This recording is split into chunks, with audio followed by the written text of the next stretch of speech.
பார்த்துக் கொண்டிருப்பது 24 நியூஸ் தமிழ்.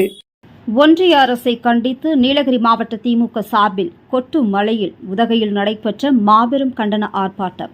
ஒன்றிய நிதிநிலை அறிக்கையில் தமிழ்நாட்டை வஞ்சித்த பாசிச பாஜக அரசை கண்டித்து உதகையில் உள்ள ஏடிசி பகுதியில் நீலகிரி மாவட்ட திமுக செயலாளர் பாமு முபாரக் தலைமையில் கழக துணை பொதுச் செயலாளர் அந்தியூர் செல்வராஜ் முன்னிலையில் கொட்டும் மழையில் கண்டன ஆர்ப்பாட்டம் நடைபெற்றது. இதில் நூற்றுக்கணக்கான பெண்கள் கொடையை பிடித்தவாறு மழையில் நனைந்தபடி ஆர்ப்பாட்டத்தில் பங்கேற்று ஒன்றிய அரசுக்கு எதிராக கோஷங்களை எழுப்பினர்.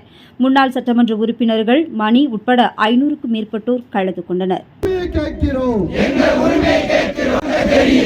நிதி வழங்க தெரியலையே, மோடி தமிழகத்தை வஞ்சிக்காது. அரசு மைனாரிட்டி அரசு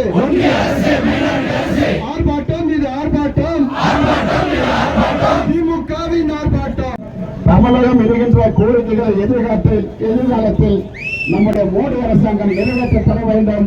அதற்கு எல்லா வகையிலும் இந்த கண்டனத்து கூட்டத்தை சிறப்பாக நடத்துமாறு அன்போடு எல்லாம் கேட்டு